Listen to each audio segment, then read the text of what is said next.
The Dying Light Iceberg number 2. There was always going to be room for another one, and given the support was so good for the first episode, I had to do a second one. It was inevitable. I'm really happy to report that I have played through all of the Beast, and I found some very interesting things, so they're going to be thrown onto this iceberg. So now this will have entries from Dying Light 1, 2, and the Beast, and there's going to be spoilers for the Beast. And I'm putting this disclaimer up because as of when I'm making this video, the game has not been out for long, and it's well worth playing. But if you're a psychopath and don't care about spoilers somehow, or you've already played the game, then you're good to go. But otherwise, proceed with caution, this is your spoiler warning. And to celebrate the launch of Dying Light the Beast, the gameplay in the background is going to be that for the entire video. And I just honestly felt like playing it. And I do want to say before we get into it, thank you so much for the support that the last one got. It's insane to see. And there were so many comments asking for a part 2, and I wanted to do a part 2, so here we are. I put this one together again by myself, and I've kept you waiting. So grab a drink or a snack as we take a deeper dive into the Dying Light Iceberg number 2.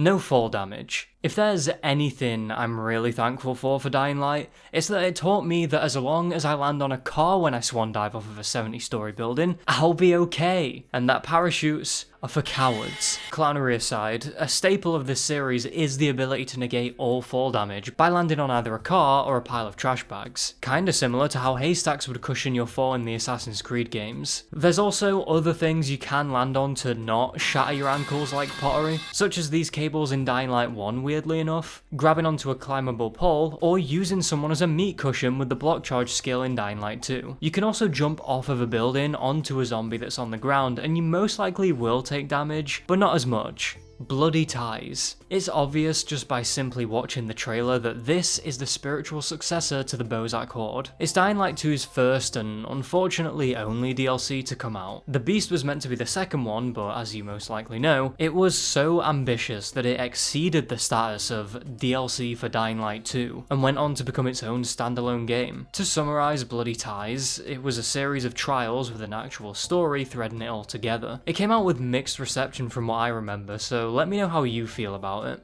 Tolga and Fatine. These two are like the smarmy redditors you've came across, but actually smart. Love them or hate them, these two twins are going to show up a few times throughout your zombie survival journey. Twice in Dying Light 1, and once in Dying Light 2 in far stranger circumstances we'll cover later on as it gets more complex. These guys are the geniuses that look down on the everyman trope, and with Crane being their opposite, it leads to some funny interactions with how cranked up their personalities are. And in Dying Light 2, I swear they raised this bar even more.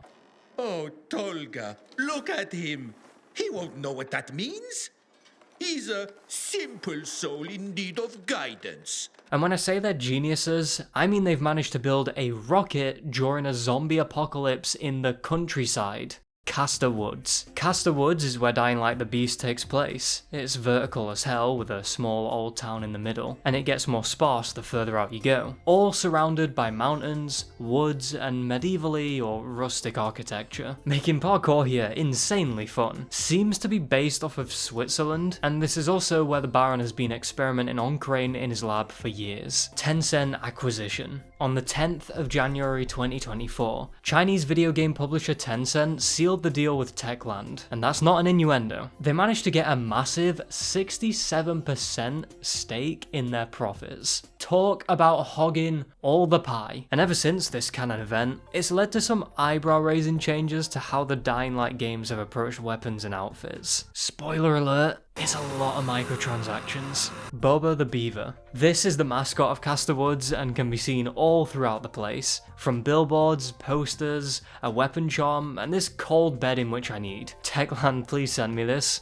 I know you have it. Speaking of the devs, they've gone to show him off during lots of the promotional trailers for the Beast, and I'm just gonna glaze Techland here like they're a Krispy Kreme on a conveyor belt, and just say, those trailers are super well made. I love them. They're really cool. There's also an Easter egg where you can find a secret safe zone, and it's the one from the trailers where we get to see Boba showing his sick-ass apocalypse hideout. This guy definitely splashed £250,000 on the My Apocalypse edition to get that safe zone. I can't prove it, but I can just tell. And when we get there in game, we see Boba that's either a zombie or has been on a massive bender, because he's walking around a little goofy looking. Either way, we can kill him. I can bet that over the course of the video, he's bound to show up at least a few times. Chimeras. The Chimeras are the result of the Baron's twisted experiments atop Castor Woods. People that were captured in his tight grip and experimented on until he felt they became unrecognizable monsters. And Crane is hunting them throughout the beast. And they come in all sorts of fun shapes and sizes, like frail little twigs to zombie lampposts to lifting goals, honestly. Community events. With Techland being such a community-focused dev team, they'll occasionally add events for players to participate in, with some of them giving you rewards, and some are an opportunity to find yourself horsing around. My favourite one has got to be the Super Kicks one, where you could send zombies to uncharted planets with a well-placed dropkick.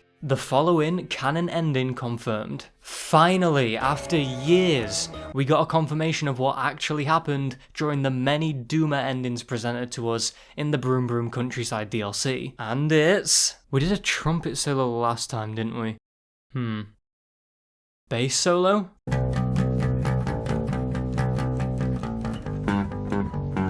The Defy the Mother ending.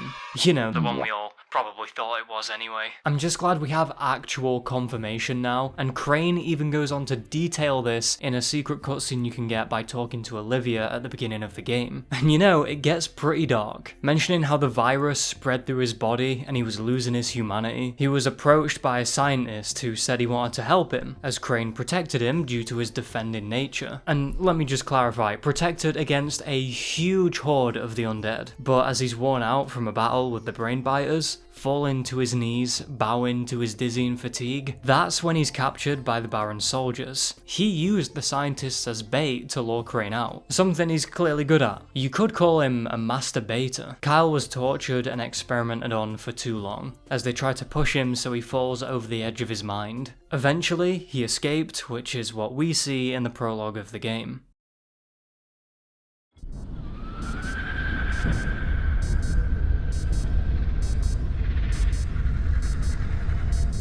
Crane trashbag quote. Dying Light gave a whole new meaning to the term bin diving. Many people's first criticism of Dying Light is easily how ridiculous it is that Crane or Aiden can land on these trash bags and have a soft fall every time. I mean, think of the things that could be in those bags.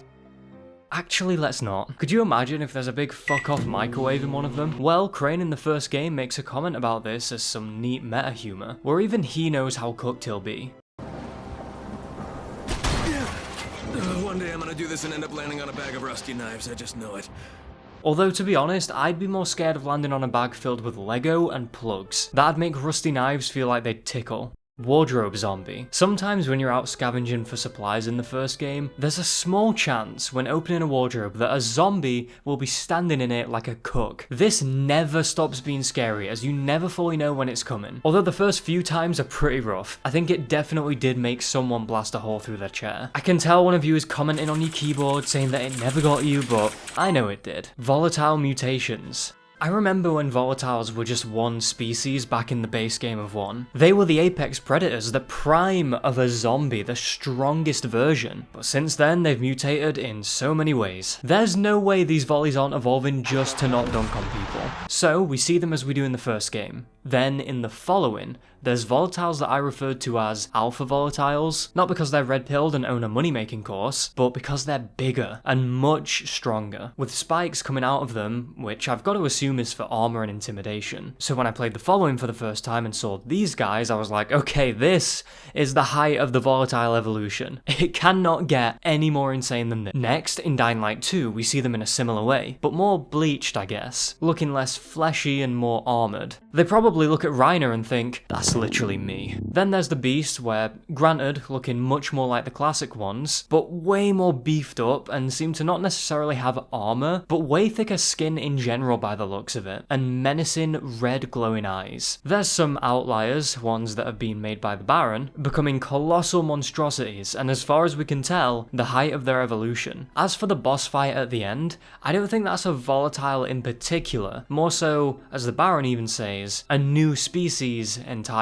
Modern Dark Ages. This is the setting Dying Light 2 revolves around, and Techland doesn't make it subtle. The city of Villador has been destroyed and overrun so bad that there's no electricity or ways of advanced technology like we have now, resetting them to zero, using whatever UV lights they can find, fire for light and warmth, and broom handles and sharpened stop signs desperately strung together in an attempt to make a sturdy but crude axe. The world has gone back to hunter-gatherer forms of trade. Clothes are much more medieval, consisting of rag uniforms, improvised armor and equipment pouches and belts. Overall, it's an interesting concept that the devs do not let you forget during this game, but I mean that in a good way. GamerMom1969. This username is the Reddit account belonging to the former moderator of the Dying Light subreddit, and is well liked across the community, being an actually good mod, which on Reddit seems kinda rare. GamerMom will pop up on many posts to give info about something, comment in her thoughts, make a post herself, or from a few years ago, do her moderator duties, and basically has maxed out her level of trust rank to Disciple. You've probably heard her or seen of her somewhere if you've interacted with the Dying Light community on a surface level. She gained enough attention to get her original weapon design, Sheer Chaos, referenced in Dying Light 2 as a collectible and was directly mentioned in that note. She explained in a video on her YouTube channel that she stepped down from being a mod due to health concerns, which is understandable, and I hope she's doing well now. Pharmacy. This was like the loot bridge, but on a smaller scale. Although nothing to scoff at. The pharmacy can be found in the first game at the slums, just next to a safe zone, and at first it might not look like much, but you can go around the back and lockpick an ambulance for a medkit or two, then go on top of the roof, where a hole in the bars can be entered. Kick the door down and head inside for supplies in a cozy, unofficial safe zone. Hello? There's always an Enforcer mod that'll spawn too, and a ton of gauze, metal parts, and other useful crafting supplies that you can add up and stack in your inventory. I love this place, and if loot is a priority, and you need somewhere you can chill and sort your inventory out at, the pharmacy will scratch that itch. Hitting this place up and then the loot bridge would give you more than enough supplies to last a good while, and was an integral part of my Dying Light 1 playthroughs with the boys. Thalia. Thalia is a library assistant in the central loop and is a love interest for Aiden the Rizzler, where you can have some slap and tickle at her apartment if you finish her questline, Book Club, involving a frustrating 10 fetch quests that are as simple as go to place, get book, go back to library to simp. You can visit me at home, if you want. I've marked my flat on your map. I'll be there after the sunset. Okay. See you there. Till then, Aiden.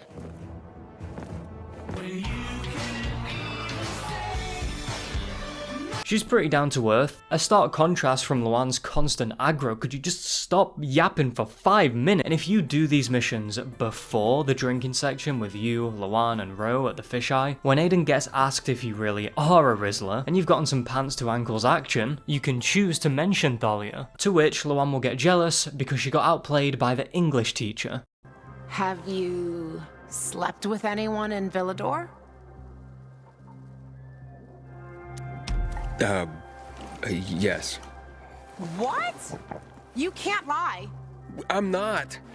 What was her name? You have to pay for the follow-up. Now you have to answer. Thalia. The librarian's assistant? Yes. Hot. Did you sell her on all this pilgrim crap? Are you jealous?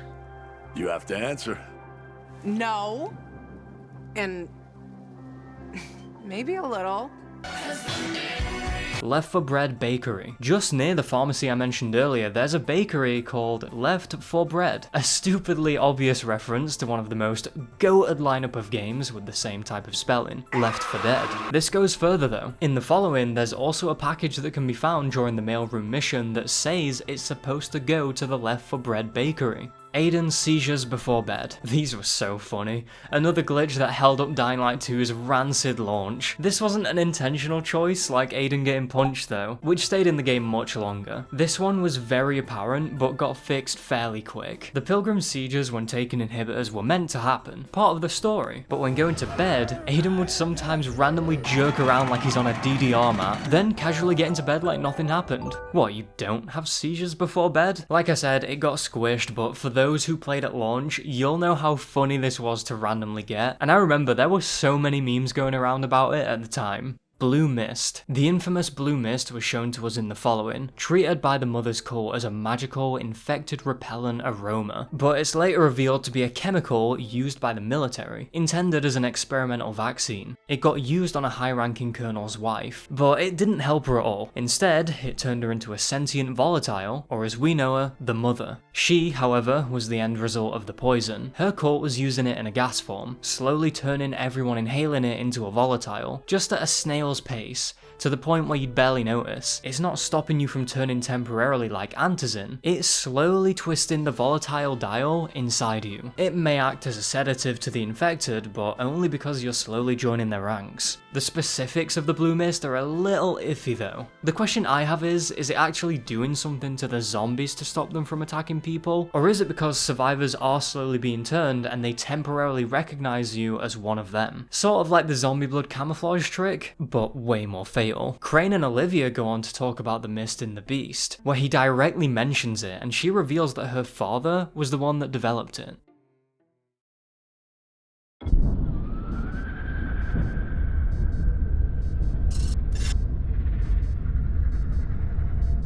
Brecken was the player. The original concept for Dying Light 1 was that Brecken was supposed to be the player, and going into the game with this knowledge makes a lot of sense with how similar he is to Crane. It's almost like Techland had Brecken out the oven, onto the plate, ready to go out, but then had a change of heart, but didn't want to abandon the character and had no room to really change him. So they instead split him in half and tweaked some things here and there to make the two Chads different enough. If Crane took up a leadership role for something like the Tower, as opposed to being a mercenary in the apocalypse, I feel like he would share a lot of traits with the TV Smasher. Default outfit change. And as for the iconic runner t-shirt him and Crane wear, here's a quick litmus test. Which one is the correct one? Is it the one with the wings, or is it the plain one? I'm not gonna give you time to decide. So, if you instinctively picked the plain one, then I know that you're a Dying Light old head. And if you picked the one with the giant wings on the back, then you've been playing the games much more recently. For a while the fresh clothes were bare on the back, but a good few years after the game came out it got updated and we now have these wings on the back. Can I make another Attack on Titan reference, or... What piqued my interest though is that when the Dying Light the Beast Legacy skin came out, the wings on the back were nowhere to be seen. Reused Crane grunts. During the, here we go again, Dying Light 2 2018 demo, we can hear that Aiden sounds like Crane, because as the entries say, they did in fact reuse these same grunts from the Ultimate Survivor himself.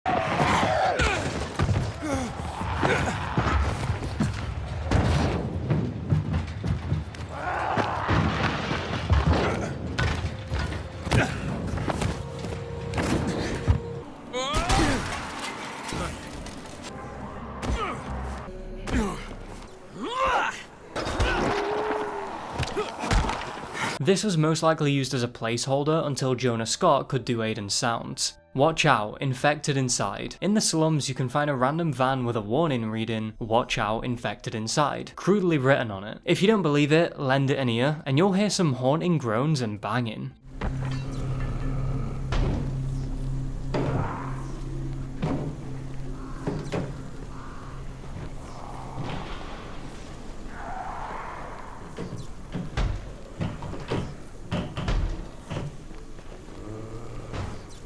It's strange how this could have happened, but environmental storytelling like this is just begging for you to take a guess. I think whoever was driving this had someone in the back, for some reason, or maybe the passenger seat, and they turned, as the driver swiftly exited the vehicle and locked them in, going on to paint on it, warning scavengers of the danger in the back. Maybe someone else heard the moans and wrote the sign, and the zombie in the back could be the driver. It's hard to say, and the specifics don't matter too much, just one of many interesting and creepy observations you can make out in Iran. Tolga and Fatine time travel. Okay, let's get to it. Time travel is possible in Dying Light. You might have played number 2 and think I'm joking. You're looking upon your screen in shock and are saying, "Oh geez, Exceptional Shore is a master beta. He got me good." Well, this is no joke. Witchcraft is one thing, This is on another level. This side quest, the machine, wasn't always in the game, and so that's why you might still be coming around to the idea. It was added in an update where we get the pleasure of seeing Tolga and Fatine once again, showing that they actually survived the events of the following with their rocket train oopsie, and made it to Villador. And long story short, Aiden is looking for a missing person, a rift in time opens up as he sees a mysterious figure move along. He finds the guy but fails to save him, and ends up finding out later that the guy actually survived and got back home. He meets Tolga and Fatine in a safe zone, who are their usual smarmy selves, getting some lethal roasts in on him. Oh, Tolga, look at him. He won't know what that means. He's a simple soul in need of guidance. Explain it in his own language. Yes, of course, you're right. Now, Aiden, imagine you are in your happy place.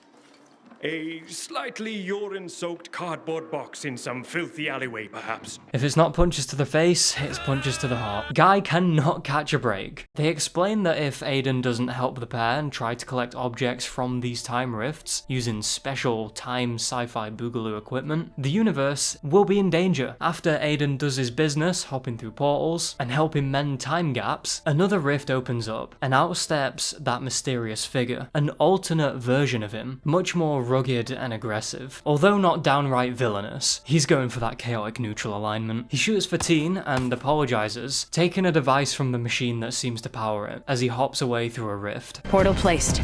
Aiden goes on to catch up to his estranged self, and he reveals that the infection could easily spread to other dimensions. We'll get to this much further down the iceberg, because what the fuck? Well, Aiden continues on, saying that if we want to stop this, we'll have to destroy this universe. And here, we're given a choice. Hear him out, or stand in his way. I chose to go against him because I'm in Villador, and parkour is fun as hell. And I don't want to give up my beloved grapple hook, so it's a deal breaker. This results in Aiden having to fight loads of other versions of himself, in which he prevails. Or if you were in my position, playing this on the highest difficulty, you're banging your head against the wall because they just don't die. My Aiden was out here re-zeroing this series of events until he came out victorious. Anyways, a rift opens up, which is our ticket home from this very long side quest.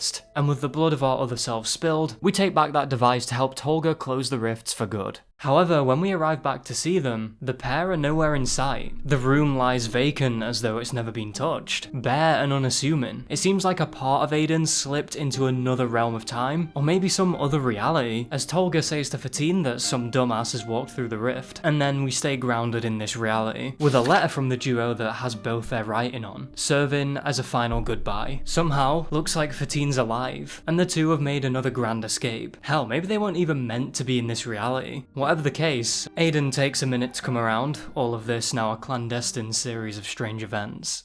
Time travel, everyone. I'm starting to think there are no limits in the Dying Light universe. In fact, it seems like we'll be catching up to COD Zombies soon, as far as wacky time-traveling paradoxical hijinks goes. As it stands right now, this is the last time we've seen the Reddit twins. And if you're wondering why my setup's changed, some dickbag broke into my other one, and so I fled to the countryside, and found this cozy place. Although the attic up here has these weird symbols, it's really creepy. But hopefully, I'll be more undisturbed here. If there's one thing that Intruder didn't manage to grab though, it's the My Side video I did on my channel. If you like horror stuff, this is the place to go. It's one of those where it looks really innocent at first. I assure you though, it's anything but. I did a huge deep dive into the game, if that's your kind of thing, and the video was like dead on arrival. The YouTube algorithm will not push it out, and it's not like I get sponsors, so I'm gonna promote myself. It goes from cute anime girl trope to deep psychological horror, and it's easily the most well-made video I've done. But really though, if you're looking for something to watch after this, and there's any video I'd have to point you towards, it's gotta be this one. I think you'll really like it. And any support is much appreciated, so thank you. Mocha's right paw. An Easter egg that I forgot to cover that's actually a previously covered Easter egg in part 1. Easter Eggception. At the George Romero tribute, you can see a golden cat statue, and next to it is the entry's namesake as a blueprint. Crafting it gives you a mechanical paw that's going to be breaking jaws with each swipe, doing a satisfying 300 damage. It was added in a Tolga and Fatine event near the end of the game's updates, and my favourite part about this is that Mocha is one of the dev's cats. Look at this fluffy baby. If you look around on Techland's socials, you'll see a few references to the feline. There's no objectives you need to do for this, so I recommend that when you're doing a fresh run and need something to even the odds, just run to the memorial and grab this. Disclaimer though, it does break pretty quick. a small price to pay for salvation. GRE mascot. This one isn't as easy to spot as Bobber the Beaver is. In fact, I think you only see it in the game twice or something. Its most notable appearance is in the early game tower. You can see this little cartoon elephant displayed on a TV, with some guidelines from the GRE themselves on how to stay safe, almost sugarcoating the situation. I'd love to see, or even attempt to make an analog horror ARG about the Haran virus using stuff like this. Kinda like that Left 4 Dead one, if anyone knows what I'm on about. The little elephant's name is Globby, and there's even a bundle available where you can cosplay as him. Grapple hook climbing. I am a Dying Light 2 grapple hook enjoyer myself. It has so many ways to leverage it for your parkour fever, and one that's not immediately clear is being able to basically reverse abseil up a wall. Instead of using a rope to descend, you can jump up to a wall, grapple up some distance, then run up the wall when you connect, then grapple hook higher, and rinse and repeat until you realise that Aiden is basically a god. There's no cooldown or measures in place to really counteract this, and you think there would be considering it's about as busted as Aiden's nose from them cutscenes. I'm hesitant as to whether or not I should call this an exploit, because I feel like it would have been removed by now if it was something genuinely harmful to the game, but I also think this is at least a little cracked. I mean, what's next? Flying? Never mind. Plants vs Zombies. Over in the slums, a secret door can be found in a tunnel around the top right area of the map, and if you enter then follow a certain path around the rocky outskirts, you'll find a flower that, when interacted with, will take you to a back garden, and one you might just recognise if you're a true educated aristocrat. A scene of Plants vs Zombies is playing out right before your eyes, with all the plants you remember, like melon mortars and flower asset 2. The pea shooters are fighting off the undead who are wearing their signature cones and buckets, whilst others wait to rush on the next wave, much like how the PvZ games work. They even added them getting warmed up here, which is funny. Look at this dude on his winter arc. If you want, you can turn this into garden warfare. Just jump down. Ow, I just banged my arm. I'm alive, don't worry. Just jump down and join the fight. As a fellow Plants vs Zombies enjoyer, I love that they included this, and seeing it in a more realistic form looks ridiculous. The Colonel. This guy is one of those characters that has so much plot importance, but we barely see or hear anything about him. Kinda like the Outsider in the first Dishonored game. We find out that he was partially responsible for the THV bombing of Villador and ordered his soldiers to, ironically, open fire at the gun control protesters, ending at 64 fatalities, dubbing him as the Butcher. And this would be known throughout Villadorian history as the March Massacre. He leads the Renegades, which are a major antagonist faction in DL2, and a major pain in the ass. Granted, he's painted as a bit more morally grey, as when the Black Monday bombings were about to happen, the Colonel did order the military to evacuate the citizens, but Jack Matt threw a spanner in the works and twisted this to make him look bad, by not telling anyone about those orders. Although the Colonel still authorised this absolute tragedy, failing the clutch, so really they both share blame. Plus, he leads a group of bloodthirsty psychos, so that gets a little harder to justify.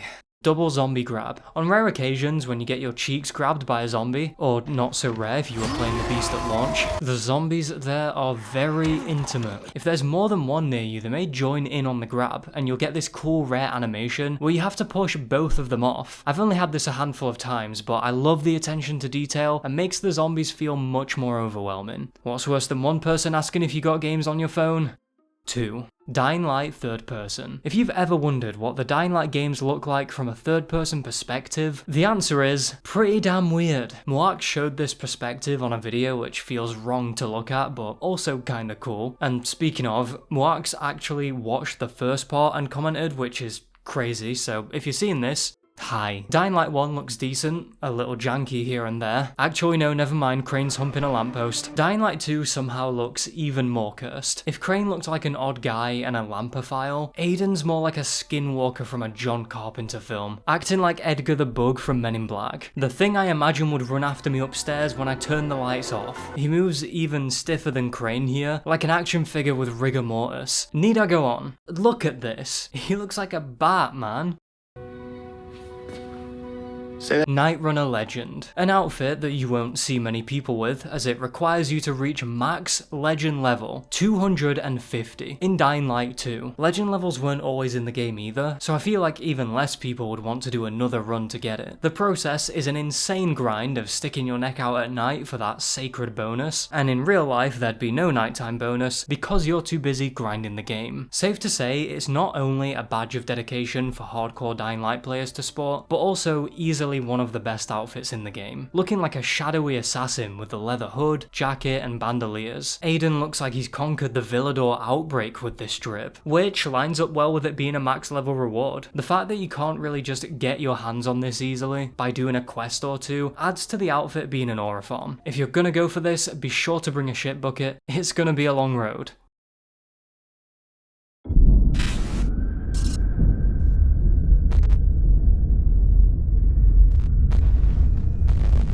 Infestation hives. Whilst these are now in the game, they at one point were nothing more than a twinkle in Techland's eye. They were places that Aiden could uncover and infiltrate, clearing out nests of volatiles similar to the OG. They took on a similar structure to the Dark Hollows we see in the game today, but had more focus on clearing the zombies as opposed to going in for loot and avoiding them. Unlike number 1, there are no half-formed volleys birthing through blood and guts that you have to destroy. Instead, there's these orange orbs the description calls gnarls you have to whack. We definitely lost some gamer points there, but sure. Maybe this is one mid-explosion or something, and they actually look like entanglements of flesh, but I digress. Cleaning house will rid the streets of the infected, making night safer, and the shops around the area will improve as a result. I think this is what the devs originally intended when they wanted your decisions and actions to impact the city of Villador. They've been put into the game now, but are much different and more shallow than the original concept. But at least the cool volatile lava is back.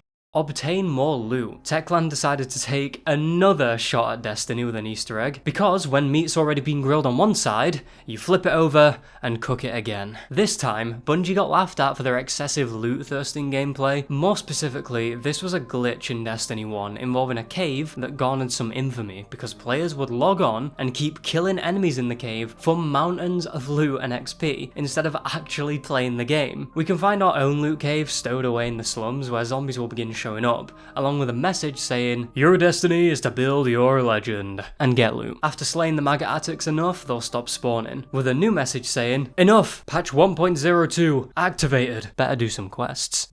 GG Techland, GG. Hakon Old Design. Hakon's original concept was nothing like how we see him now. Looking at him here, he originally had long, blonde Prince Charming hair, if Prince Charming's hair was thinning, a beard, and overall a completely different look to his face in general. We also see him with an interesting scarf, although his clothes have the same vibe they do in the final product. The description the devs added reads, Aiden's mentor, a night runner. Every aspect of his outfit is dictated by mobility and practicality, from his sneakers through his easily accessible knife to his backpack. We wanted his appearance to invoke medieval assassins, hence the bracer, the belted jacket with a chainmail-like mesh underlayer, the hood, and the long scarf thrown over his shoulder. Daring and ruthless. Hakon in a nutshell. Describing Hakon as daring and ruthless definitely seems like a stretch, as the guy is brave, don't get me wrong, but I never got that vibe from him. But maybe he was meant to be much more bold. Honestly, looking at all this, I'm getting Kelsier vibes from this guy. Distant Island. The Haran countryside has a strange island far away that you can make your way over to. On it, you'll be met with a head-scratching boss fight with a giant zombie and a smaller one. Not quite the Godskin Apostles, but if you're more astute or closer to God than I am, you'll recognize these names as a nod to the Bible. I know, moral oral reference. David was the smaller guy, and Goliath was unsurprisingly the brutish beast. Did I really need to explain that? Why did I write that? David managed to, from how it looks, one-tap Goliath with a stone slingshot, and I believe that this is the only duo boss fight in the Dying Light franchise. This being tucked away is something that can easily be missed too, making it weirdly unique.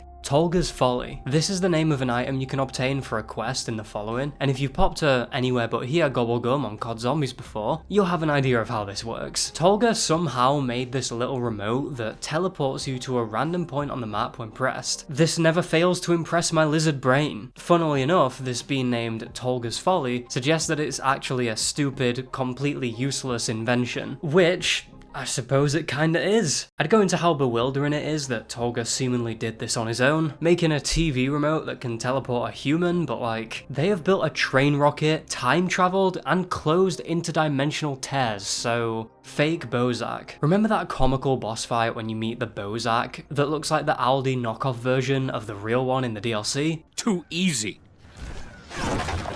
This entry is a theory proposing this guy to be an imposter. Granted, I didn't see him vent, but still. To get the obvious out of the way, they look completely different. Different masks, different hair, voice, everything. This also plays into the Gerritsen effect, as I'm calling it, where we can't say which order the events happened in, just that they did, or whether any of it's related at all. Did we kill this Bozak knockoff first and then get captured by the real one, or did we do the games first and then dropkick this guy to the shoreline? Whatever the case, for the theory, I think it's sensible to assume that Crane game-ended this guy first, then got captured by the real Bozak in the Haran Stadium, proving the Mohawk guy to be a fake. Also, if he was the real one, why would he not try to kidnap people and put them in his fancy saw obstacle course? Was he on a lower budget? And then there's the difference in mentality. This fraud seems to want in on the action of fighting. The other is happy to watch you squirm around and cling to life for his own entertainment, whilst taking a more unreachable backseat. And, to his credit, let you go if you actually win. I think there are more than enough differences between the two to where you can safely say that we didn't kill the actual Bozak that day, but just his biggest fan.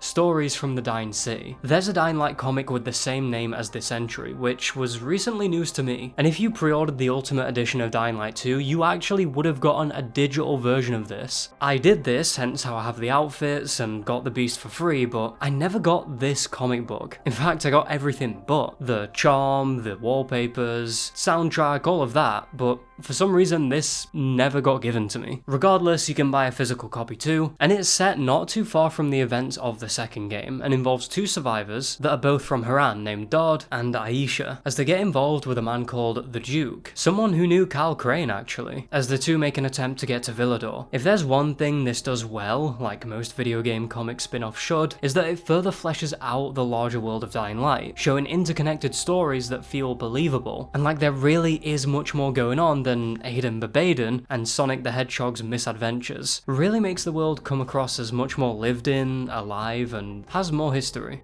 Unclimbable ropes, a weird detail that persists in the second Dying Light. Certain ropes can't be climbed up and down on. This even extends to the grappling hook. You can swing and jump, but not simply ascend it. Instead, you have to do that weird reverse abseil thing I covered. I'd heard of this, but when I was doing research, that's where things got interesting. I stumbled across a Steam community thread where all the people that were talking about this back in 2022 somehow can't come to a straight conclusion for a relatively simple question. Or at least it takes a long time to really come to the same line of thinking, and it was an excellent read. This was as interesting to look at as it was silly, so I'm gonna narrate it for you for your viewing pleasure, and we'll see what's going on. Marty_posts. So is climbing ropes bugged? I've tried all the buttons suggested in my research and I still can't climb. I'm trying to get to the top of a building where climbing a rope is essential. Ropes are for swinging, not climbing. Except that you can climb ropes. I've watched it happen in videos. I've only been able to swing on ropes and ultimately managed to get up everywhere, so I don't think the players are meant to climb them. If players weren't meant to climb them, the mechanic wouldn't be in the game. I've never been able to climb ropes in this game. It would make sense to, but it's either bugged or you can't climb ropes. Okay, so what controls do you use to climb then? Space makes you release the rope, movement keys make you swing. How it should work is with F and the movement keys, but that is merely bugged. It works with a controller though. I use a controller and can still only swing around with ropes. The question isn't whether or not you can. You can. I've seen videos of people doing it. I just didn't know if I had a bug that wasn't allowing me to do it, or if maybe there's just a bug on PC, since console players don't seem to have this issue. You can't climb the ropes. You can swing and then basically jump higher to reach a spot. It's a bug for sure. The way it should work is by holding F, but it doesn't work. Show that video. then it must be broken for some. Someone on a forum, can't remember where, said to use F and W, but it's not working. On console I've seen people push forward while using the interact button, which should be F on PC. And someone manages to provide a link for a video by this random channel called Jiffy that, sure enough, proves the point. There is climbing animations, but nothing seems to really be happening. Just climbing, but never actually ascending. Releasing a game with absolutely busted mechanics. Nice job, Techland. Haha, haha, haha. He isn't climbing, as you aren't meant to climb with the grappling hook. What you see in the video is him trying to jump forward while climbing, giving you the impression you can climb ropes. I done the same thing in game. He is clearly climbing up and down. There is no illusion about that. So people are glitching the game to climb and I'm mistaken? Oh damn, that sucks. It's a mechanic, not people glitching the game. You can upgrade the grappling hook, so maybe there is something to that what unlocks the climb feature on it. But I didn't upgrade it at all myself and I couldn't climb neither. All I could do myself to climb with it is to try to jump, then release the hook and throw it again to get higher. I have never managed to climb any rope in the game. Read somewhere to hold F and use W or S while not swinging, but nothing. Wait, you guys can swing? You can't?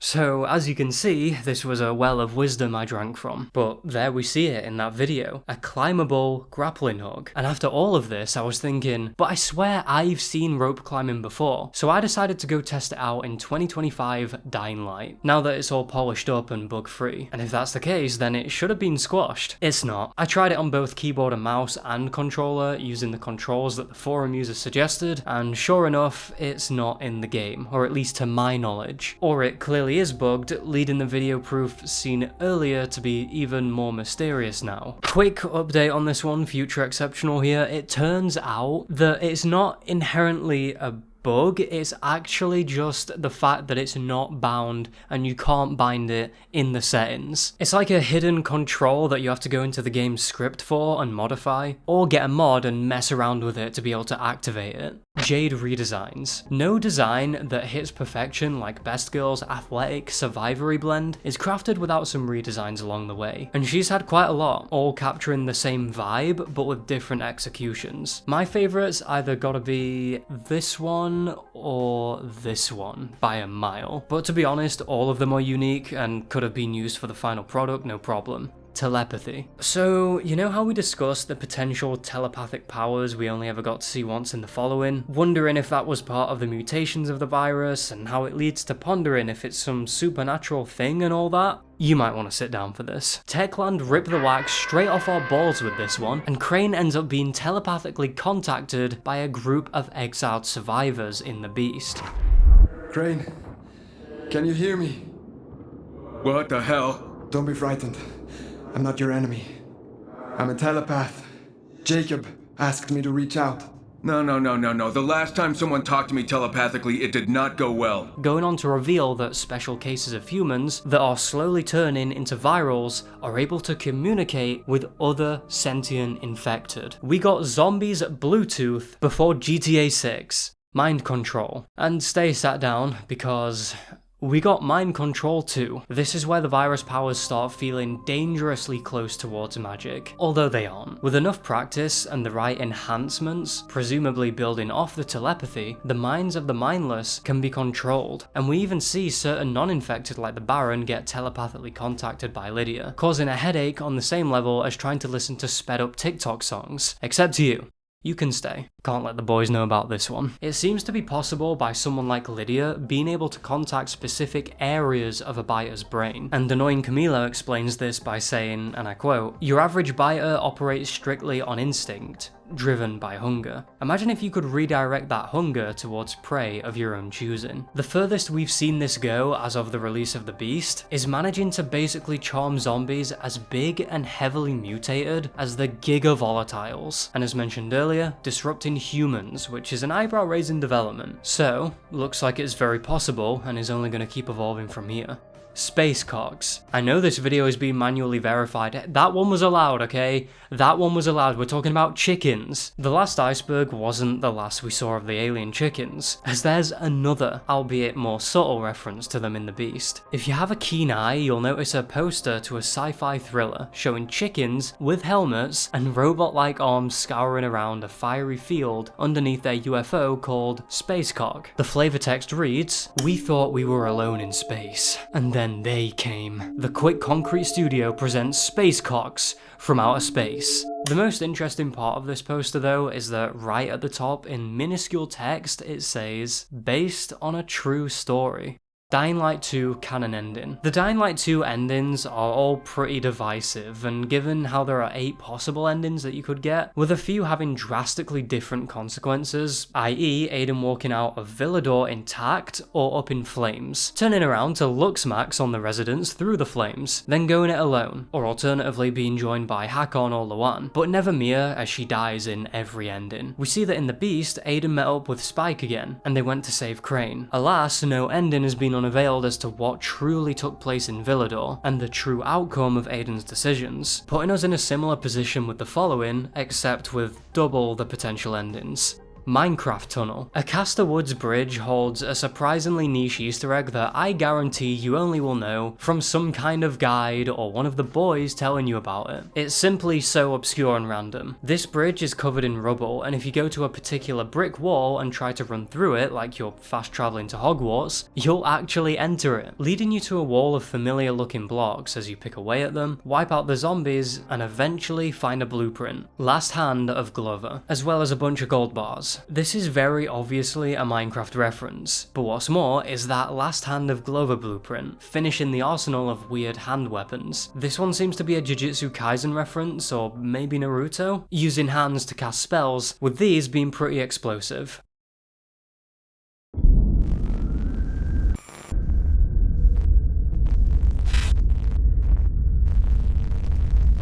Buried DVDs. There's a niche Easter egg that can be found in the following in some random rural field. There are these dirt pits with a shovel that you can use, or if you remember that you're playing as Kyle Crane, you can channel a small bit of your power and dig it with punches and kicks. As you dig or brutally beat the piles, you start seeing a bunch of Charlie DVDs that a certain someone was watching with his world famous mother, and getting to the bottom reveals a blueprint letting you craft the ultimate weapon. A chicken on a stick. Not only is this a fun reference to the elusive alien cocks, but the buried DVDs are definitely odd, right? I am almost certain that this is an obscure reference to the E.T. Atari game Burial, where in 1983 over 700,000 Atari games were buried in New Mexico, yes, the place from Breaking Bad, landfill, because they flopped, with many being E.T. A game we don't talk about because it sucks saggy booty cheeks. Let me get this point across here. Apparently the game was so horrendous that they buried it. It didn't even deserve to be in the hands of humans. Zombie baby damage glitch. There's a glitch that is as funny as it is dark, where the screaming baby zombies can get their nap time much quicker. Usually the takedown where you have to walk up to them is smothering them, not being able to swing your weapon because the scream makes Crane cover his ears. But there's clips floating around the internet of people not getting affected by the scream, astonishingly, going on to get their revenge on these cocomelon addicts. Not sure what the specific requirements are, but yeah, it seems the screams won't reach Crane's ears all the time, allowing you to unleash the beast. Sentient volatiles. We'll take this entry as a seed that's gonna bloom into something much stranger later down the iceberg. There's a dark secret lurking in the flesh-filled caves. The volatile lava that you need to take out can sometimes be heard screaming, but not just nonsensical brain rot. No, they're screaming human words, begging you to take away their pain and mercy kill them, so that they don't have to endure their gruesome transformation into a mindless hunter. And looking at the state they're in, it looks excruciating. They literally look like chewing gum when it's halfway off the ground and halfway onto someone's boot. Take a listen.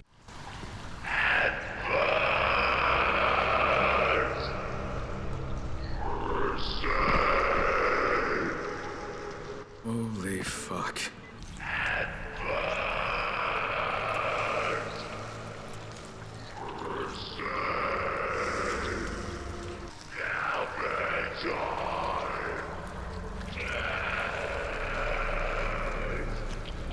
Even though they're part of the nest and nearly turned, they still show signs of consciousness and sentience, which is one of the things about Dying Light that genuinely sends chills down my spine. Save warping. Save warping is a sneaky but effective tactic used by players, specifically speedrunners. It involves manipulating the first game's loading system with how a lot of the time, when you have a quest marked, it'll spawn you closer to the objective when you quit to the menu, then come back on. I'm sure you can tell why speedrunners cream themselves over this, as it's stupid easy to pull off and insanely efficient. Blood Diamonds. What to even say about this? Blood Diamonds was a planned DLC for Dying Light 2 that was meant to be a new approach for locations, being set on Bella Reeve, Villador's outskirts, around murky waters, and would take inspiration from what worked well with the following. The story revolved around Aiden being taken out on a boat in search of the crystals like we see in the base game, for extreme riches, I guess? Gotta respect the grind set. Considering it's this far down on the iceberg, and the average Dying Light enjoyer probably thinks blood diamonds is some kind of perfume, the mysterious DLC never made it into the game, and stopped at Bloody Ties. There's footage of these half-finished caves and other assets like a pier that can be found floating around the internet, as well as this boat model that can give some slight clarity to the things that could have been going on in this DLC. However, it got scrapped early on, so most of its substance is a mystery, and all we have to feed on is whatever half-completed assets data miners managed to dig up on their spelunking. Dying Light Bad Blood. One of the most infamous Dying Light games that somehow didn't make it into the first part, but due to seeing so many comments pointing it out, I figured it should go on here. You wanna know why it didn't make it in the first Iceberg? Because I literally forgot that this existed. It came and went that quick. This was a Battle Royale Dying Light game that was 12 players competing in the usual BR fashion. Techland decided to announce a game during the height of Battle Royale, when the competition at the time, circa 2018, was Fortnite in its apex, Apex Legends, Blackout in Black Ops 4, which was coming out around a month or two after this early access trailer was uploaded, the OG PUBG, and the list goes on. There are a few people that managed to playtest it early, and it got a lukewarm reception. Nothing special, but not really worth letting go of either. In 2019, Techland killed this darling of theirs to focus on Dying Light 2, and with how much horsepower that process needed, it was only logical they dropped the game, I guess. And it left as swiftly as it came, never being fully completed or having a full release. And people forgot about it, including myself, like it was a bad dream. Nightmare Row. If you thought it interesting that Dying Light comics exist, well, it goes deeper. There is a Dying Light novel that's called Nightmare Row. It's a prequel to the first game about a survivor named Mel and her younger brother Paul that are trapped in Haran following the devastation wreaked at the Global Athletic Games. With Mel being bitten, they have to make a dangerous search for Antizin, the Mother cult band. Whilst I was playing through the Beast and got that one heartbreaking side mission with the two brothers, Jamie and Lewis, you know which one I'm on about, I found something that struck me as odd. Jamie can be seen wearing a t-shirt that says, "Trust the Mother." Hold up, this is at least a fun reference to the following, or at best, something much more interesting. At the end of the game, Aiden can be seen with one of these on too, albeit it's a different t-shirt, but it still has the Mother on. As far as I can tell, there's no actual evidence to suggest that this isn't a band. Considering the general look of the logo, it just feels like a metal band. Unless it really is nothing more than a blatant reference to the following, that we can all soy face over and point towards the t-shirt. I suppose it is me making a slight assumption for the theory, although it's like open season. I mean, does this not look like band merch to you? Seeing multiple people casually wearing these makes me question the validity of the Mother's cult lurking around everywhere in society before the outbreak, with one show of worship potentially being serenades dedicated to the mysterious sun goddess. Again, it got me, god damn it. Goon variants. Goons don't always have this one look you've probably seen with the pale, veiny bodies and trousers. There are some you can see that were firemen and are still in their black uniform and helmet. I'm not sure if this is just me, but I swear I seldom see any of these ones. There's also these electrician looking guys in an orange jumpsuit, some bluish, greenish variants with pink trousers and a gas mask, looking like he was wearing a fabulous hazmat suit or something, which is known as a Hulk goon. Unless you want to skip the queue to therapy, don't search this one. You might not have realised, but the second largest variant is actually the already colossal Thor, freak of nature we can fight in the following. And then next to him is one we haven't seen in Dying Light 1 at all, as it never got used. This one is called the Dream Goon. I know it wasn't intentional, but whoever made these names, can we give them a raise in their own office? The size of this thing, in stark contrast to it, is an indoor goon that's smaller than all the others, appearing in that orange electrician jumpsuit at 0.15 times smaller than your average goon. Advanced loot farms. I can't just pick one here, there's so many of these. I thought that duplication glitches were plentiful, but there are copious amounts of methods to farm yourself more loot bags than you should ever see in this game. But the more I looked into these, the more I realised how deep this rabbit hole goes, specifically when looking into the second game. General loot farms, XP farms, gear farms, legend level farms, valuable farms, trophy farms, and it wouldn't surprise me if there's parsnip farms. It feels like there's an endless amount of these advanced techniques that, should one take the plunge into this vast void, well, they may come out the other end with enough loot to have yourself a monopoly. If you don't believe me, just go and look at how many loot farms there are in this game. I've never seen anything like it. But like, take my word for it, because you should totally keep watching this video. Crane's beads. Please, for the love of God, don't say it. When the Haran legend checks his watch, which is now a thing you can do, finally, you might have noticed these beads he has on his wrist. To most people, they look like nothing more than a bit of passion for fashion. But these are the same beads that Jade once had around her neck, and Crane, who had feelings for the girl that saved his life like 3 times, wears these to carry on her memory. Brecken origins. Brecken's character was actually inspired by a real historic figure, specifically a French Navy officer named Georges Hebert. This guy, while stationed at St. Pierre in 1902, managed to coordinate and lead a rescue operation of 700 people after a volcano erupted whilst on duty. Realizing the benefits of good morals and strong athleticism, he went on to develop a form of physical training called natural method, which became a fundamental pillar of parkour. Hebert's influence is clearly shown in Brecken, as we see he took up the mantle of leader in the tower, continuing to save countless lives with a strong mind and a brave heart. I like that we get an interesting look at how Techland makes their characters by being told this. I wonder who Rise is based off of.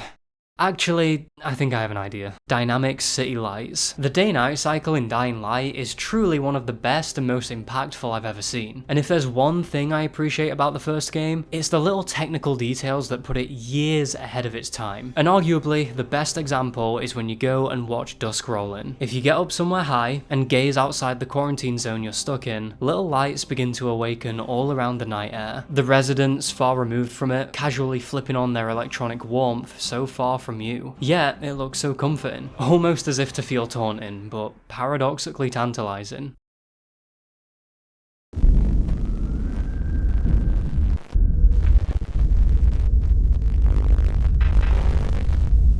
Dying Light 2 2019 story synopsis. This was the plot synopsis that the Aiden's parents entry came from, and I thought it only makes sense to cover the whole thing in a reasonable amount of words. We know that the infamous DLC sequel had a ton of rewrites, visions, and versions due to the game being so deep in the 9 rings of development hell. After Aiden gets banished from his village and his dad pushes him off of a bridge, don't worry, just watch the first part if you don't get that. Biomarker on wrist, he wakes up on the shore far away, and makes his way up to the large walls of Villador, with the Watchers faction guarding it. He causes a blackout to get into the city, and on his way through the outskirts he meets a contact of Aiden's father named Dylan, who explains that his dad wants him to go in there and find him a potential cure. Would he like a tub of Ben & Jerry's and cigarettes brought back too? There's none of this pilgrim tomfoolery going on, just straight up sneaking in with no other realistic option. Dylan explains all this stuff to Aiden at breakneck speed, forcing him out the area until Waltz finds Dylan, monologuing and certainly mogging because look at this dude, going on to shoot him, with Aiden going on to escape the tunnels. He gets to the bazaar as an outsider, having to do things to earn their trust, much like the game today. As it all goes on, he ends up helping out both the PK and the survivors as a civil war breaks out between the two, rivaling scrapped gangs to potentially drive them out of the city, such as the Hunters, who are actually depicted as bounty hunters, and overall drastically changing Villador around him. He meets new characters absent from the present game and can go on to choose which ones he assassinates. In this case,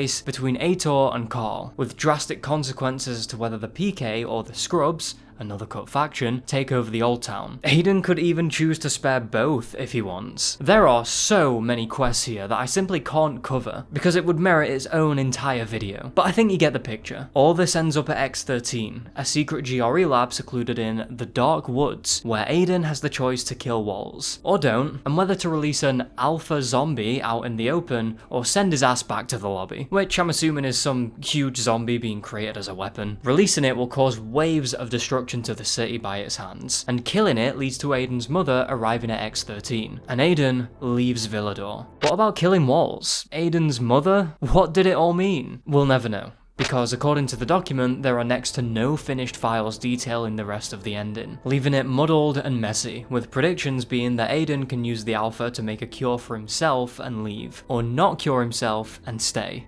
Mutations differ per host. It seems like the Haran virus isn't just a cookie cutter making all its hosts turn into the same thing. Judging by what we've seen, you could say that the grisly outcome of a host is all dependent on many of their own factors, such as genetics, strength and fitness levels, and maybe even height. We see that the goons, zombies that the virus has warped people into these brick shithouses, usually are people in physically demanding jobs like firefighters. The implication being these people were already beefcakes before their transformation, and the Haran virus mutated in them, taking their best physical traits and amplifying them tenfold, in order for the virus to survive and continue spreading. Demolishers can be seen as some sort of SWAT member or police riot officer, something that very much would need you to be physically fit for. And let's just say, for the sake of the century, the Demolishers were the ones that weren't just fit, but absolute units before the virus took a hold of them, and juiced them up to be these zombie gorillas. UV protects survivors. Well, duh, but I'm talking about the reason. Why UV light specifically? Well, the Haran virus is a mutation of rabies, something that can make you afraid of water, just to ensure you don't try to fight back against it, allowing it to spread quicker through the host's body. UV light acts as a natural deterrent, rendering it inactive, and it can even kill the virus. And now things should click. In the Dying Light universe, UV light does this exact thing, harming infected and protecting survivors from it when they're under its purple glow. With that in mind, it makes a lot of sense as to why we see UV light used so much. It's not just some quirky design choice, but a cleverly thought out one.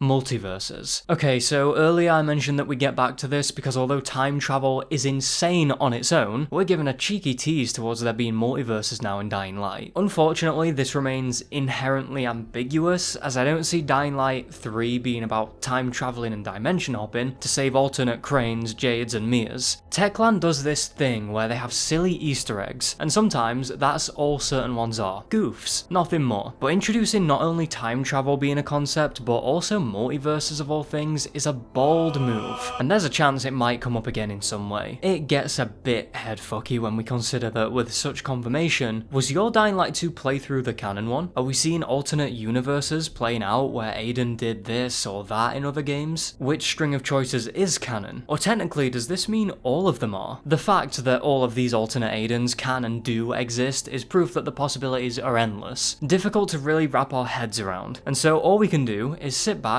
and closely observe where this is going. Dying Light 2 cut epilogue. There was apparently a cut epilogue, yes, another one, that involved Mia being turned into a zombie. I've been struggling to find solid research on this. It's nowhere to be seen on the Holy Cut Content Bible, and my efforts of scouring through forums and websites has left me pretty much empty-handed. Apparently this would involve fighting her as a boss, upping the stakes of the story even more. And honestly, they probably should have worked around this ending, it sounds pretty good. New Frontier. New Frontier was the alleged name of a scrap DLC for the second game. I'm a little confused as to where in particular this name came from, as tracing back to where this specific term originated is, as I'm sure you can imagine, pretty difficult. Doubly so when you consider the topic here is already a chore to scrape together research on. From everything I've found, this is what the beast was gonna be, sharing many similar traits to the newly released game, such as the setting being a rundown forest, Crane having a werewolf mode that he has to control, guns returning alongside vehicles, all before a huge leak of the script happened and left the dev team presumably dumbfounded and defeated. So they dusted themselves off and switched gears, changing plenty of things and widening the scope of the DLC, giving us Dying Light the Beast. That's common knowledge though, so why is it this far down? Well, for a start, the DLC name. I simply can't confirm where this came from, and the topic itself is a bit of a slippery slope. One that has to be pieced together by finding scraps of comments, videos, and leaked concept art to figure out what this was before the Beast, and that part is what makes it so ambiguous. The details just aren't there. I believe the next entry is going to be the smoking gun to a lot of this though, but whatever New Frontiers style would have been, I imagine it'd have some peculiar differences to what we got as our beloved standalone game in the end. Leaked DLC 2 script, and luckily, we actually got a huge leak of the script, in particular, about New Frontier. See, I was having a little nosy around for the script, and found myself on this YouTube video, and scrolling down to the comments, staring back at me is a link that would take me there.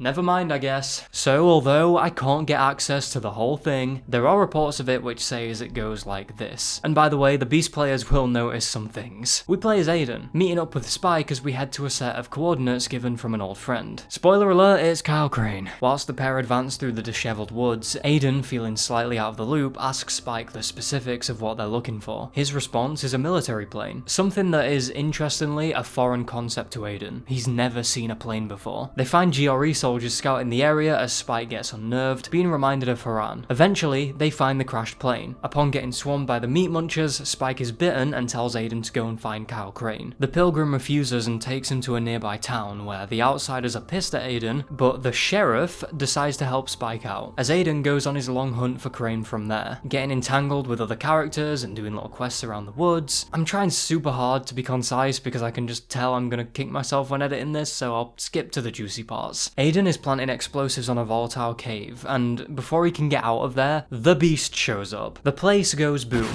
and subsequently, a boulder falls onto the grey-skinned volatile. Further distinguished with some ink, he throws it off and lets out a howl. It pounces on Aiden, and just before he can rip his face off, Spike comes to the rescue. Kinda. He starts yelling at him, telling him how he knows Spike. He has to stop. To everyone's surprise, it works. Aiden arises from unconsciousness to see a grizzled man covered by long grey hair. He turns around for his dramatic thriller reveal. Aiden and Kyle Crane have finally met. His powers apparently worked more like a werewolf, which is certainly something. So at night, he gets the organ munchies. Crane tried to give up on his life, but is always stopped by that monster inside him. A massive infected called the Krolok was said to be the final boss, with Aiden and Crane tag teaming his ass, Idatori and Todo style, and both of these two are able to control their beast powers by the end of the story. Crane had heard that apparently the GRE are holed up in Japan, with a ton of supplies, and decides to go get vengeance, loading up a helicopter with weapons and ammo John Wick style. We even got some sequel bait in there. Sentient Volatile Hive Mind. Take everything I mentioned in the Sentient Volatile entry and crank that shit up. There's a side mission in the Beast called For Your Mind Only that shows us how truly dark and scarily competent the virus is, being able to tap into telepathy and become interlinked. Crane looks for a missing person and is led to a cave via said telepathy. We see the usual sinew and blood decorate the place with bodies strewn about, but they begin looking at you, with the mysterious voice saying, "We can see you," all collectively turning to look at you. There's also a soldier that you can find in the cave, obsessively begging to be embraced by the fleshy web, to become a part of it. It's worth noting that you can attack some of the stray zombies, and the voice begins screaming out in pain.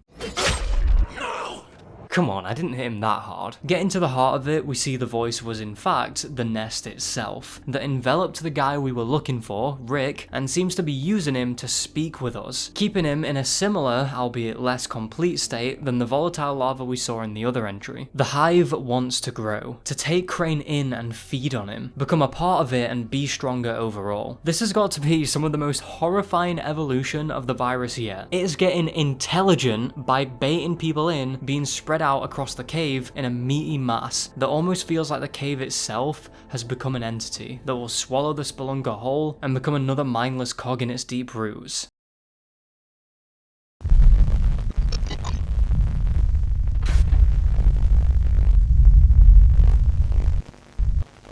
Under map statues. Underneath the Dying Light 1 slums sits statues of the characters, but like not all of them, just what looks to be Crane or some survivor jade and a volatile, and I want to say a normal standard infected, and some vehicles. These all look really cool, yet have an odd twinge of unease they bring about. It feels weird just seeing these random objects here in the nothingness. Is it an Easter egg or something? I don't actually think it is, surprisingly. In game development, sometimes devs will use statues like these when they're creating an area to make sure the scale is right, and these tend to be a good reference. It's just super weird that they're here. Tree of Madness. The Starchild mission, Don't Look Back in Anger, delivers us carefully distilled nightmare fuel. He tells us to collect some bark from the Tree of Madness, and when Crane asks for details because, yeah, what the fuck, Starman? Telling me to go to the Tree of Madness? He simply says that we'll soon find out. We arrive and see it ominously watching us enter its domain. The fact we're even allowed near it makes it seem magnanimous. All around the place are bodies, both old and new, which is typically a clue that we're not in Disneyland anymore. Crane goes to collect the bark, and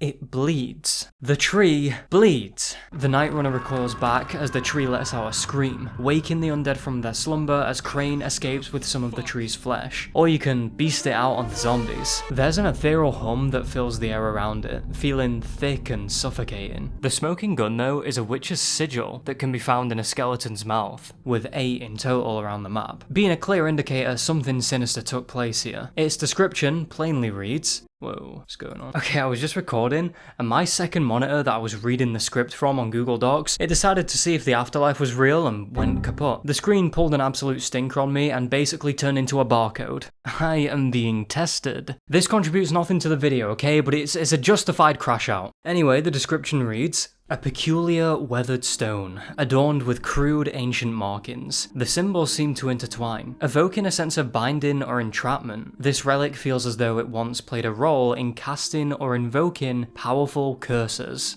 This isn't just a one-off Easter egg like the following. This is outright confirmation, flaunting the mysterious horrors that lurk in the many corners of this world, with a whole cutscene and set of collectibles. It's safe to say this has left me with more questions about not just this single encounter, but what kinds of things Starchild really knows, what witchcraft is capable of, and how it could be just as deadly as the Haran virus itself. City of Haran website. That Jade poster that we see all the time subtly shows a QR code that can be scanned, and in doing so, will take you to a City of Haran website. It shows surprising detail, and is a believable little ARG as you get to read their official posts from the Haran government and blogs of people as the virus is making its moves. This ends up being used to great effect by acting as a timeline of events and seeing people's grounded reactions to a fate they never knew would turn into what we eventually see. It's an ominous read. We see the government posting updates to the city here about lowering parking prices and votes taking place, but then there's a report of an unusual attack. No one was killed or hurt, but someone was sent to hospital with a bite mark. Then the flu cases spiking, and eventually the announcement of Haran entering an epidemic and being put under quarantine. Watching the citizens post about this, becoming more jaded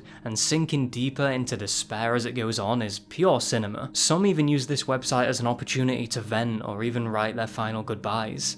Infected diagram hallucinations. At a couple of points in the beast, you'll see this diagram drawn on nearby walls. I'd try and explain it, but I can't. It looks as strange as it does deeply concerning. The easiest place you can find it is in that mission Don't Look Back in Anger, where you go to a collapsed house and discover that several infected hid away in the basement to die together. They document some of their descent into madness, with the drawing here showing just how hard they fell. Now, I'd have a better time trying to explain what the Campbell's soup painting means, but it might be a nervous system being attacked by the virus, depicted as these circles all around it. Or it could be seen as a human body, where the head is all scribbled, showing a morbid depiction of how it's making the turning infected feel. If this is supposed to be a person, the body seems feminine with the small frame, narrow waist, and wide hips. This leads to a scary conclusion that maybe this is a depiction of the mother, where turning survivors may see her in this Lovecraftian godlike form with bright rays of light light all around her. Assuming the real mother exists, of course. There's a note on the diagram itself, by the way, where someone is obsessively fixating on a tantalizing light. Maybe this is them seeing said light, and they are insane scribbles. After all, people with rabies can hallucinate bright flashes of light, and given the Haran virus is based around that, makes you put two and two together. I thought this part was finished, but oh boy, did I make a chilling connection. On Aiden's mother band t-shirt at the end of The Beast, we can see it has an image that looks stupidly similar to what survivors on the brink of losing their lives are drawing, with that same general shape and even the orbs all around it. I think these people are hallucinating this apparition, but the fact that it's been seen multiple times in the game now, with even this t-shirt, screams to me that this goddess could be real, and is appearing through bright rays in their eyes to take the humanity in people away, like a twisted Valkyrie.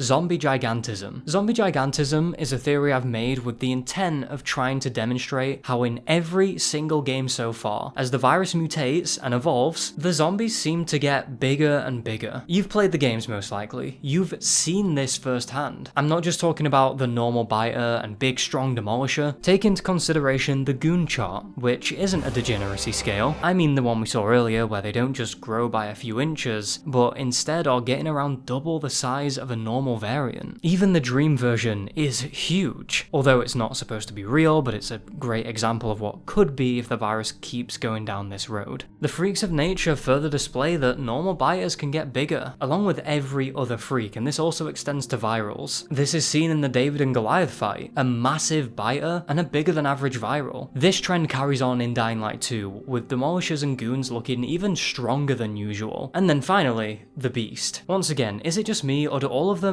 simply look way bigger here, whether that be in size or muscle mass? And of course, there's the Baron that created these humongous zombies that are the most colossal we've seen to date. Much like ocean gigantism, where the further down you go, the bigger the sea creatures seem to get, so too do many of the infected over time as the world falls further into decay. Now that the Barons hurried the evolution along to get these yoked things, it's scary to think about this going even further. Wiesensteig Witch Trial. I've definitely pronounced that wrong. The Germans are gonna flame me, aren't they? Look, I'm trying, okay? I'm trying. In Wiesensteig, Germany, a series of witch trials took place over the course of a year from 1562 to 1563. A simple hailstorm causing damage to the area is what got the public up in arms about sorcery, and began pointing the finger at women, accusing them of meticulous witchcraft that caused the wreckage. 6 women were burned at the stake initially, but over time, they kept pointing their wretched fingers and more smouldering bodies went up in the air. Although apparently an exact number is hard to pin down, it seems that anywhere from around 40 to 67 murders were committed under this cause.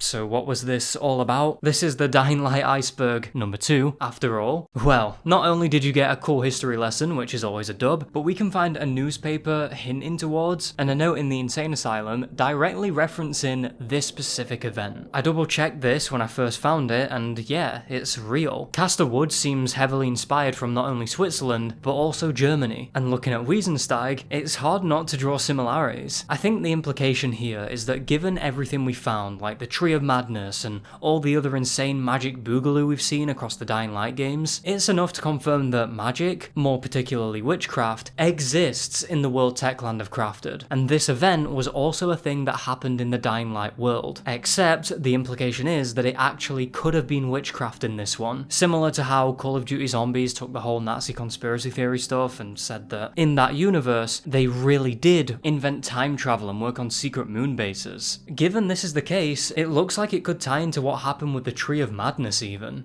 The Fisher family. This one is a test for Dying Light lore nuts. I don't just mean the basics of the topic, but the nitty-gritty. Maddening and horrific, the story of the Fisher family can be partially uncovered around Castor Woods. And I have to show some restraint on these icebergs sometimes, because typically each entry is only really meant to be a brief to moderate explanation, but I'll cover it as best I can. Once again, this is a topic that could easily merit its own video. I wish that this name was merely some kind of sardine business, but no.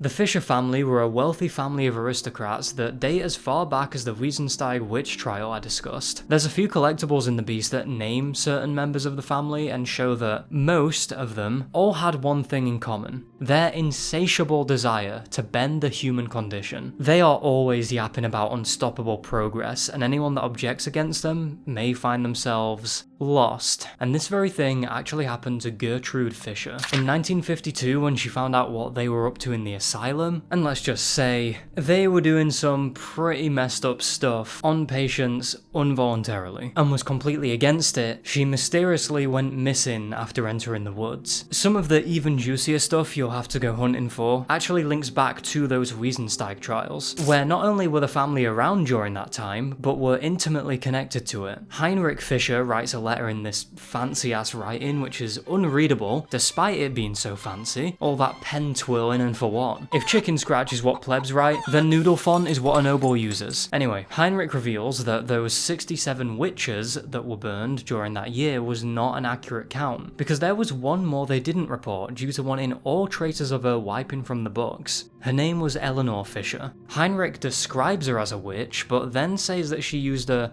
dark science to help her live way longer than most, outwit inquisitors, which is kept weirdly vague, along with advanced healing. Then he contradicts again, writing in his will that her work transcended life and death, which sounds pretty spiritual to me. In these notes it's talked about as though it's both, so the lines get kinda blurred, which I think is intentional, but there is a magic tree in the woods, so I might as well just wrap it up. Eleanor got caught and then escaped her captivity, heading back to Castor Woods for unknown reasons, although Heinrich speculates that something mysterious may have called her there, something they still cannot understand. Yeah, the headfuck continues. She was eventually ratted out, where she got arrested, stabbed, publicly humiliated, burned, and buried just to make sure she doesn't pull a Palpatine and suddenly return. And I'm gonna take a brave guess here and say, I think it did the trick. The ritualistic dagger she got stabbed with is now a family heirloom that still has her blood on it. How wholesome. With Heinrich describing that holding it made him feel her presence. The Baron himself is a Fisher, and is a sadist, using the Haran virus to continue or reinvent the Fisher's dark progress. That note I was talking about was what Heinrich was using to pass down to future generations. The question comes down to whether or not the Fisher family really were dabbling in some witch-esque tomfoolery, or if the Baron is picking up some sort of science they left behind. Both of these things are possible, but Eleanor's practice wasn't the Haran virus though, it couldn't have been. It's described more spiritually than that, and the Haran virus wasn't even around back then as far as we know, so what was it?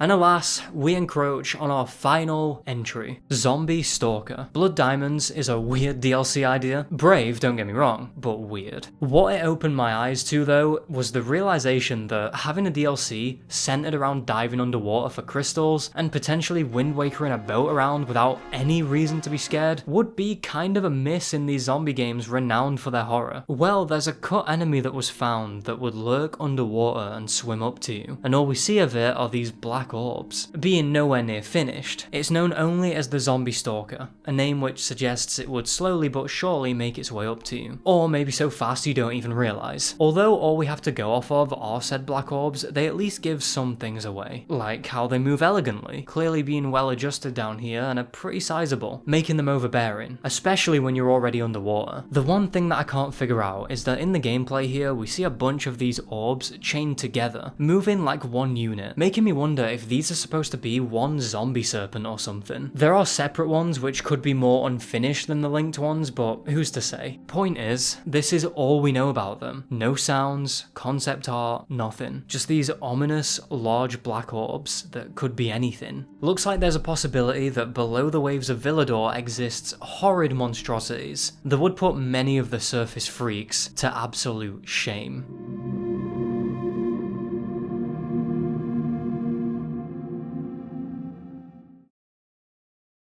I honestly can't believe that the first one did so well that we've got a second one here. And you know what? I'm very glad I made it. It was a ton of fun, it was very refreshing, and I got to cover some other stuff that didn't quite make it onto the first Iceberg. This is probably the part where I chill some kind of video, like the horrors of COD Zombies or Fallout, the COD Zombies Icebergs I've done, but I already chewed your ear off about the My Side video, so thank you for listening to that. I was pleasantly surprised about how much trivia there still is for Dying Light. I think the Beast made this second part part as possible as it did, and potentially a third part, although I'm not 100% sure. And much like the last one, I am going to say though, if there's any other videos that you want to see, comment them down below. Icebergs or not, maybe a deep dive on a certain game I love, because if that's the case, much like your gambling uncle and his Vegas trip, I'm all in. If you see one that someone suggested, like the comment and it'll probably reach me a bit better. I've looked at your comments, I've got ideas of my own, and I've still got the Call of Duty Zombies Icebergs to work on, so you know, there's that. Cannot believe that series is still going, by the way. Regardless, I'm just gonna have to see where the cards fall. But anyways, I'm gonna leave this one here. Be sure to smash the like button, comment whatever your favourite entry was on the video, because there were some good ones. If you have any additional information to add to any of these, also feel free to comment. Subscribe to the channel if you aren't already, you won't regret it, and consider becoming an exceptional member. That kind of support helps more than you'd think, and at the second tier, you actually get access to special videos I make from time to time. I've talked about Berserk, Freerun, and recently, I toured my long-term Minecraft world. I'm around like 770-ish days in. And as always, thanks for watching, good night, and good luck.